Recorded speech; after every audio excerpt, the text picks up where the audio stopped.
अस्सलामुअलैकुम वरहमतुल्लाहि वबरकातुहू। नाज़रीन इस्तक़बाल स्वागत है आपका viral news live studio Jalgaon Maharashtra India में। मैं आपका मेज़बान मुफ्ती मोहम्मद हारून नदवी। आइए डालते हैं हमारे प्यारे मुल्क भारत की बहुत ही ख़ास बड़ी 10 अहम खबरों पर नज़र। लेकिन नाज़रीन अपील करते हैं छोटी सी कि जो साथी अभी तक जुड़े नहीं हैं वो फ़ौरन हमारे चैनल से जुड़ जाएँ। लाल कलर में नीचे सब्सक्राइब लिखा होगा, उस सब्सक्राइब को दबा दें, वो सफ़ेद हो जाएगा और बगल में फौरन घंटी बनकर आ जाएगी, उस घंटी को भी दबा दें। और घंटी के दबाने के बाद में 3 ऑप्शन आएंगे। पहला ऑप्शन ऑल का रहेगा, उसको दबा दें। इससे ये होगा कि हमारी हर खबर हर वीडियो आपको फौरन मिल जाया करेगी। और स्क्रीन पर नाज़रीन हमारे चैनल का बैंक अकाउंट नंबर, गूगल पे, फोन पे नंबर दिया जाता है। प्लीज़ बैंक के थ्रू या ऑनलाइन जितना भी आप मदद कर सकते हैं, 100, 200, 500, 1000 मंथली या जिस तरह भी आप कर सकते हैं, आप हमारे चैनल की फाइनेंशियल हेल्प, माली मदद ज़रूर करें ताकि और ज़्यादा मजबूती के साथ हम इस काम को अंजाम दे सकें। नाज़रीन इस वक्त एक बड़ी खबर कर्नाटक से आई है कि कर्नाटक के एक मंदिर में सैकड़ों लोग जमा हो गए और लॉकडाउन की धज्जियां उड़ाई गई। इस मामले की जांच का हुक्म सादिर कर दिया गया है। बता दें कि जब यह मामला हुआ है तो इलाके के पुलिस इंस्पेक्टर ने बताया कि प्रोग्राम करने वालों के खिलाफ मुकदमा दर्ज कराया गया है क्योंकि तकरीब के इनेकाद की इजाजत नहीं ली गई थी। आपको यह भी बता दूं कि गुलबर्गी जिले में अब तक कोरोना के तकरीबन 20 मामले आ चुके हैं। मुल्क में कोरोना इन्फेक्शन से पहली मौत इसी इलाके में हुई थी, यही हुई थी। जिले में कोरोना से अब तक 3 मौतें हो चुकी है। जिस गांव के मंदिर में इस तकरीब का प्रोग्राम किया गया, ये तकरीब की गई, इस गांव से 3 किलोमीटर दूरी पर कोरोना का हॉट स्पॉट इलाका है। इसके बाद यह मंदिर के सालाना तकरीब का इनेकाद हैरान करने वाला है और सोशल मीडिया पर लोग कमेंट भी कर रहे हैं कि क्या इन मंदिर के जिम्मेदारों पर भी मौलाना साद की तरह गैर इरादतन कत्ल करने का मामला चलाया जाएगा? क्या उन पर भी वही केसेस बनाए जाएंगे जो मौलाना साद पर बनाए जा रहे हैं? नाज़रीन किराएदारों के लिए एक बड़ी राहत की, बड़ी खुशी की खबर आई है कि रियासत महाराष्ट्र के हाउसिंग डिपार्टमेंट के additional chief secretary Sanjay Kumar ने एक नोटिफिकेशन जारी करके ये बताया कि मुंबई समेत रियासत महाराष्ट्र के किसी भी शहर, गांव या ताल्लुके में किराए के मकानों में रहने वाले मकीनों को आइंदा 3 महीनों तक मकान का किराया अदा न करने की जहां सहूलत दी, वही मकान मालिकान को भी यह आदेश दिया है कि कोरोना की वजह से रियासत भर में नाफिस लॉकडाउन की वजह से लोग अपने मकानों में बंद होकर सरकारी अहकाम की तामील कर रहे हैं। लिहाजा कोई भी मकान मालिक अपने किराएदारों से आइंदा 3 महीनों तक किराया वसूल न करे। बता दें कि इससे कबल हाउसिंग डिपार्टमेंट ने महाड़ा और एसआरए की इमारतों में रहने वाले मकीनों से भी 3 महीनों तक किराया वसूल न करने का आदेश जारी किया था। इसके अलावा सरकारी तौर पर तमाम प्राइवेट सोसाइटियों को भी ये आदेश दिए थे कि वो फिल वक्त मकीनों से मेंटेनेंस वसूल न करें। लेकिन खबरें ये आ रही है कि लोग डर रहे हैं कि ठीक है, अगर अभी हमने किराएदार, मकान मालिक किराया मांग रहा है, अगर अभी हमने नहीं दिया या इस पर कोई हमने उसको धमकी दी कि सरकार ने ऐसा कहा है कि किराया ना मांगे, तो हो सकता है बाद में वो हमें मकान खाली करने पर मजबूर कर दे। इसलिए किराएदार अभी भी परेशान है, सरकार इस तरफ ध्यान दे। और नाज़रीन आपको बता दूं कि अभी भी मालिक मकान किराया वसूल कर रहे हैं और किराए लेकर जा रहे हैं। मैंने खुद ने बाकायदा 3 महीने का किराया जमा किया और मालिक मकान ने किराया मांगा। और आपको बता दूं कि बाकायदा BSNL से कल मुझे फ़ोन आया कि आप बिल जमा कराए, तो मैंने उनको एक कमेंट किया कि साहब आप, हुकूमत कह रही है कि आपको सहूलत दी जाएगी तो आप फ़ोन बिल में भी सहूलत दे दें। अभी मैं कहीं कमाने गया नहीं हूँ, बाहर निकला नहीं हूँ, घर में बैठा हूँ, 1 महीना हो चुका है और आपको बिल कहाँ से भरूँ 1500 रुपये। तो खैर कहने का मकसद ये है कि जनाब सरकार के आदेश एक तरफ होते हैं और जनता का मामला एक तरफ होता है। नाज़रीन एक बड़ी खबर इस वक्त मेरी निगाहों के सामने है। जी हाँ नाज़रीन, जिस तरीके से आपने देखा कि कोरोना वायरस की वबा से निमटने के लिए प्रधानमंत्री फंड, केयर फंड बनाया गया। अब कितने अभी तक उसमें जमा हो गए हैं कोई इत्तला नहीं है, लेकिन ऐसे ही एक फंड हमारी रियासत में CM के नाम से एक फंड बनाया गया था, वज़ीर आला महाराष्ट्र के नाम से एक फंड बनाया गया था। उसी को लेकर एक बड़ी खबर आई है कि कोकन मर्केंटाइल बैंक की जानिब से। वजीर आला रिलीफ फंड में चेयरमैन कोकन मर्केंटाइल के चेयरमैन नजीब मुल्ला ने 11 लाख रुपए जमा कराए और ये 11 लाख रुपए नायब वजीर आला अजीत दादा पवार को चेक के जरिए सुपुर्द किया। आपको बता दूं कि महाराष्ट्र के वजीर आला रिलीफ फंड में बैंक के चेयरमैन नजीब मुल्ला ने नायब वजीर आला अजीत दादा पवार को मंत्रालय जाकर 11 लाख रुपए का चेक दिया। पूरी दुनिया में कोरोना वायरस के साथ मुल्क और रियासत महाराष्ट्र इस वबा से परेशान है।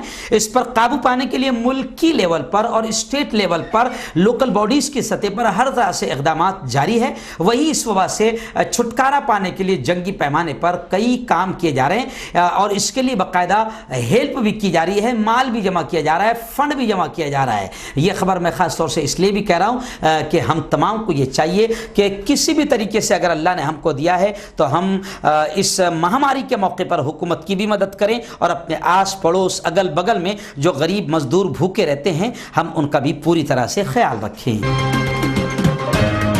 नाजरीन, नोएडा से बड़ी खबर आई है कि नोएडा में एक डॉक्टर और ग्रेटर नोएडा में एक नर्स, जी हाँ, एक डॉक्टर और एक नर्स ये भी कोरोना पॉजिटिव पाए गए हैं। हिंदुस्तान में कोरोना के इन्फेक्शन के शिकार मरीजों का इलाज कर रहे डॉक्टर्स और दीगर तिब्बी एहलकार भी कोरोना की जद में आने का सिलसिला इनका भी बढ़ता जा रहा है।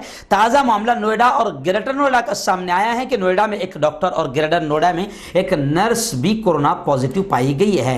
16 अप्रैल को इन दोनों में कोरोना वायरस होने की तस्दीक हुई। इस खबर के सामने आने के बाद एक बार फिर मोदी हुकूमत की लापरवाही के खिलाफ आवाजें उठने लगी है कि आखिर कब वो संभलेगी और मुश्किल वक्त में अपनी जान जोखिम में डालकर जो लोग मरीजों का इलाज कर रहे हैं, मरीजों की सेवाएं कर रहे हैं, इनके लिए जरूरी पीपीई कब मोदी सरकार दस्तयाब कराएगी। मीडिया जराये के मुताबिक ग्रेटर नोएडा के सेक्टर गांव में रहने वाली नर्स नोएडा के सेक्टर 39 में वाक़ जिला अस्पताल में काम करती थी। खैर, ये खबर मेरी निगाहों के सामने है और एक तरफ तो मोदी हुकूमत जो है इन तमाम लोगों को डॉक्टरों के लिए सलाम करवा रहे हैं, इनका सम्मान करवा रहे हैं डॉक्टरों के लिए और पुलिस वालों के लिए थालियां और तालियां बजवा रहे हैं, लेकिन डॉक्टर्स कह रहे हैं मोदी जी कि तालियां और थालियां हमारे किसी काम की नहीं, हमारे लिए हम सेवा में लगे हुए हैं, हमारे लिए जो जरूरी चीजें लग रही है वो तो हमको मुहैया करवाओ, वो तो हमको फराहम करवाओ। मगर रखेल मीडिया का मामला है कि ऐसे मुद्दों को उठाने को तैयार नहीं है।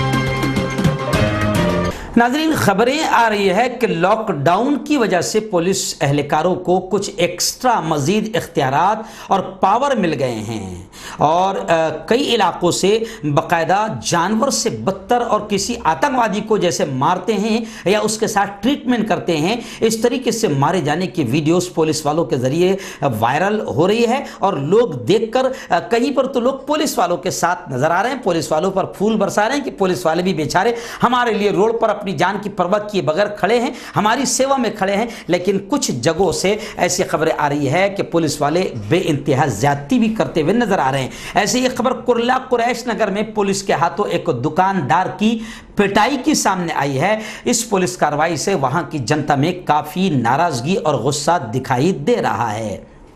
एक दुकानदार को पुलिस एहलकार लाठी से मारकर किस तरह वो जमीन पर पड़ा है और उसको दुकान से बाहर निकाल कर मार रहे हैं और मारपीट पीट के बाद दुकान के अंदर मौजूद शख्स को भी बाहर बुला रहे हैं। इस मामले में दो तरह की बातें आम हो रही है। पहले ही कि पुलिस वाले गश्त करते वक्त मस्कुरा दुकान पर पहुंचे और दुकान बंद करने के लिए कहा, एक ऐसी बात भी आ रही है। लेकिन दूसरी बात यह भी आ रही है कि इस तरह ज्यादती कि जैसे किसी आतंकवादी को आपने पकड़ लिया हो, ऐसी ज्यादती भी पुलिस की तरफ से बर्दाश्त नहीं की जाएगी। लोगों में काफी गुस्सा नजर आ रहा है। नाज़रीन, रियासत महाराष्ट्र के मराठवाड़ा का जिला नांदेड़, मराठवाड़ा के नांदेड़ जिले से खबर आ रही है कि नांदेड़ जिला कोरोना वायरस से पूरी तरह महफूज है। बकिया 7 अजला मुतासिर बताए जा रहे हैं। आपको मैंने गुज़िश्ता कल भी बताया था कि मराठवाड़ा का एक जिला है परभनी भी पूरी तरीके से महफूज था और ग्रीन जोन में उसका शुमार था, लेकिन एक मरीज पॉजिटिव सामने आ गया है जिसकी वजह से अब परभनी जिला ग्रीन जोन से बाहर निकल गया है। ऐसे ही नांदेड़ से ये भी खबर आई है कि नांदेड़ जिले में या नांदेड़ शहर में भी जो कुल जमाती तहरीक है वो बहुत प्यारे अंदाज में गरीबों, मजदूरों, भूखों तक के खाना पहुंचाने का, फूड और राशन किट पहुंचाने का मुनज़्ज़म अंदाज में काम कर रही है, जिसको लेकर नांदेड़ जिला कलेक्टर ने कुल जमाती तहरीक की सामाजिक सेवाओं की तारीफ भी की है, 27 भी की है और जिला कलेक्टर और म्युनिसिपल कमिश्नर ने खुद राशन किट्स की तैयारी का मुशाहिदा किया। अपनी आंखों से वो नज़ारा देखा कि कुल जमाती तंजीम किस तरीके से गरीबों और भूखों तक राशन किट और खाना पहुंचाने का काम कर रही है। नाजरीन, रियासत महाराष्ट्र का मीनारों और मस्जिदों और पावरलूम का शहर कहा जाने वाला मालेगांव, जी हाँ, मालेगांव में जाहिर बात है कि कोरोना के केसेस काफ़ी तेज़ी से बढ़ते हुए नजर आ रहे हैं। 22 नए पॉजिटिव केस सामने आए हैं और मरीजों की तादाद अब 62 के करीब पहुंच गई है, जबकि मरने वालों की तादाद गुज़िश्ता कल तक बढ़कर 4 हो गई। जुमा की सुबह नयापुरा के एक मारूफ और मशहूर MBBS बुजुर्ग डॉक्टर की वफात के बाद कोरोना से मरने वालों की तादाद 4 हो गई है, जबकि धोबी गली के एक 55 साला कोरोना मरीज की मौत 13 अप्रैल को हुई थी। उनकी लेबोरेटरी रिपोर्ट गुज़िश्ता शाम पॉजिटिव आई है। आपको बता दें कि आला हुक्काम की मीटिंग भी मालेगांव में हुई है और क्वारंटाइन मरकज पर जो बदइंतजामी के वाकयात सामने आ रहे थे और खबरें चल रही थी, उसका भी जायजा लिया गया है। जिला कलेक्टर मालेगांव हाई स्कूल पहुंचे और शिकायतों को दूर करने का यकीन दिलाया है। नाजरीन, मॉब लिंचिंग, जी हाँ, ये लफ्ज़ सुनने को काफ़ी वक्त गुजर गया था। मॉब लिंचिंग जो है हमारे मुल्क में किस तरह शुरू हुई थी, गौ रक्षा के नाम पर किस तरह शुरू हुई थी और किस तरह दलित और मुसलमानों को निशाना बनाया गया, वो पूरी दुनिया ने देखा और पूरी दुनिया ने हमारे मुल्क पर थू थू भी किया था और हिंदुत्व टोले पर थू थू भी किया था। खैर, इस वक्त मॉब लिंचिंग की खबर सुनने में आई है कि पालघर में 3 अफराद को लोगों ने पीट पीट कर मार डाला और पुलिस पर भी हमला किया। इलेक्ट्रॉनिक मीडिया के मुताबिक भारत में एक बार फिर मॉब लिंचिंग का शर्मनाक वाक़या सामने आया है। महाराष्ट्र के जिला पालघर के एक गांव में भीड़ ने 3 अफराद को पीट पीट कर मार दिया। हुजूम ने तीनों को लुटेरा चोर समझकर हमला किया और भीड़ इस कदर गुस्साई थी कि जब इत्तला मिलने पर पुलिस की टीम वहां पर पहुंची तो भीड़ ने पुलिस वालों पर भी हमला कर दिया। गांव वालों ने 3 अफराद की मॉब लिंचिंग उस वक्त की जब वो नासिक जा रहे थे। उनमें से एक ड्राइवर था, जबकि वो मुंबई के रहने वाले हैं। मरने वालों की शनाख्त सुशील गिरी महाराज, नीलेश तलगड़े और जयेश तलगड़े के नाम से हुई है। जराये के मुताबिक जिला पालघर के कबायली गांव में ये वाक़या हुआ। जुमा के रोज 3 अफराद को 200 लोगों ने पथराव करके पत्थरों के जरिए से पीट पीट कर उनको यूं समझिए कि उनकी गाड़ी को रोका और पीट पीट कर उन्हें मार दिया। इस तरह फिर मॉब लिंचिंग का वाक़या महाराष्ट्र में सामने आया। नाज़रीन, लॉकडाउन से जो सबसे ज़्यादा नुकसान हुआ है वो गरीबों और मज़दूरों का हुआ है। जी हाँ नाज़रीन, गरीबों और मज़दूरों का नुकसान तो हुआ है। आपको मालूम होगा 3 दिन पहले राहुल गांधी ने ट्वीट करते हुए बाकायदा नरेंद्र मोदी से कहा था कि जनाब, ये लॉकडाउन के चक्कर में मुल्क की मईशत, मुल्क का बिजनेस, मुल्क की तिजारत, मुल्क की GDP पूरी तरीके से मार खा गई है और आगे भी मुल्क पूरी तरह से तबाह हो जाएगा। वहीं पर एक बड़ी खबर इस वक्त सामने आई है कि राहुल गांधी की बहन मोहतरमा प्रियंका गांधी ने भी उत्तर प्रदेश के वजीर आला योगी आदित्यनाथ को खत लिखकर कई अच्छे मशवरे दिए। प्रियंका गांधी ने कहा कि किसानों और छोटे मजदूरों को फौरी तौर पर राहत दी जाए। उस खत में प्रियंका गांधी ने गुजारिश की है कि रियासत के किसान, मजदूरों और छोटे कारोबारियों को फौरी राहत और माली मदद दी जाए, क्योंकि कोरोना वायरस की वजह से पैदा मुश्किल हालात का बुरा असर इन लोगों पर ज्यादा पड़ा है। 16 अप्रैल को लिखे हुए अपने खत में प्रियंका गांधी ने योगी आदित्यनाथ के सामने 6 पॉइंट्स में अपनी बात रखी, जिसमें इस बात का खास तौर से तस्करा किया कि किसानों और छोटे मजदूरों को फौरी तौर पर राहत दिया जाए, क्योंकि लॉकडाउन से सबसे ज्यादा बुरा असर किसानों और गरीबों और मजदूरों पर पड़ा है। नाज़रीन, अब 300 बसें राजस्थान कोटा मालदारों के बच्चों को लाने के लिए योगी आदित्यनाथ ने 300 बसें भेजी है। अब हो सकता है कि रियासत के जितने मजदूर दूसरी स्टेट्स में फंसे हैं वो और उनके रिश्तेदार वजीर आला योगी आदित्यनाथ को खत लिखेंगे या मैसेज करेंगे कि मालदारों को तो बुलाया, गरीबों को अपने घर कब बुलाओगे। नाज़रीन, एजुकेशन को लेकर, शिक्षण को लेकर दो बड़ी खबरें मेरी निगाहों के सामने हैं। पहली खबर, वर्षा गायकवाड़, हमारी महाराष्ट्र की वजीर तालीम, एजुकेशन डिपार्टमेंट के जिम्मेदार, उन्होंने ये कहा है कि लॉकडाउन के दरमियान तलबा से फीस स्कूल वाले तलब न करें, न मांगे। ऐसे ही एसएससी और एचएससी के नताइज मुकर्ररा वक्त पर जाहिर होंगे, ऐसा एजुकेशन डिपार्टमेंट का कहना है। वहीं पर दिल्ली से भी खबर आई है कि दिल्ली के नायब वजीर आला ने बयान दिया है और उनके बयान से वालिदैन को, पेरेंट्स को बड़ी राहत मिली है। उन्होंने कहा है कि किसी प्राइवेट स्कूल को, किसी निजी स्कूल को, प्राइवेट स्कूल को फीस बढ़ाने की इजाजत नहीं। यानी नायब वजीर आला ने साफ तौर से यह कहा है कि कोई भी प्राइवेट स्कूल इस वक्त अपनी फीस नहीं बढ़ाएगा, किसी को फीस बढ़ाने की इजाजत नहीं है।